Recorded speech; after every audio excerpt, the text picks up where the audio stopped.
Gujarat anti corruption બ્યુરોની કડક કાર્યવાહીમાં સાબરકાંઠા જિલ્લાના પ્રાંતિજ તાલુકાના ઓરણ કદપુર ટોલ નાકા પાસે દિવ્યા ભાસ્કર અખબારના પત્રકાર કેતન પટેલ અને તેમની પત્ની મીનાબેન પટેલને ₹4 લાખની લાંચ સ્વીકારતા રંગે હાથ ઝડપી લેવામાં આવ્યા છે.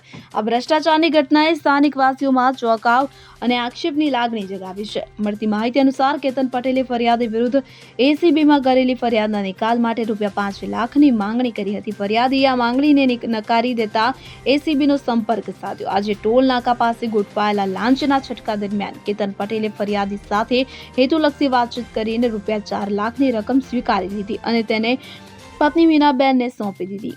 તુરંત જ એસીબીની ટીમે બંનેને ધરપકડ કરી અને જેમાંથી લાંચની સંપૂર્ણ રકમ પુનઃપ્રાપ્ત થઈ છે. આ કાર્યવાહીમાં પોલીસ ઇન્સ્પેક્ટર NB સોલંકીએ ટ્રેપિંગ અધિકારી તરીકે મુખ્ય ભૂમિકા ભજવી, જ્યારે ઇન્ચાર્જ મદદનીશ નિયામક NN જાદવે સુપરવિઝનમાં દેખરેખ રાખી. એસીબીએ આરોપી પતિ પત્ની વિરુદ્ધ PC એક્ટ હેઠળ ગુનો નોંધીને વધુ તપાસ હાથ ધરી છે. આ ઘટનાએ મીડિયા વર્ગમાં પણ ચર્ચા જગાવી છે. સ્થાનિક વાસીઓએ એસીબીની કાર્યપદ્ધતિની પ્રશંસા કરી છે અને ભ્રષ્ટાચાર વિરુદ્ધ જાગૃતિની જરૂરિયાત પર ભાર મૂક્યો છે. આવી કાર્યવાહીથી વહીવટી વ્યવસ્થામાં પારદર્શિતા વધારવાનો પ્રયાસ દેખાય છે, જે રાજ્યને ભ્રષ્ટાચાર મુક્ત બનાવવામાં મદદરૂપ થશે. આરોપીએ પોતે દિવ્યા ભાસ્કરના રિપોર્ટર અને વિતરક હોવાનું જણાવ્યું હતું. જો કે દિવ્યા ભાસ્કરે તેમને અહેવાલો લખવા માટે કોઈ પગાર આપ્યો ન હોવાનું પણ સામે આવ્યું છે.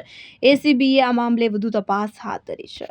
હવે જુઓ દેશ દુનિયાની તમામ ખબરો તમારી આંગળીના ટેરવે.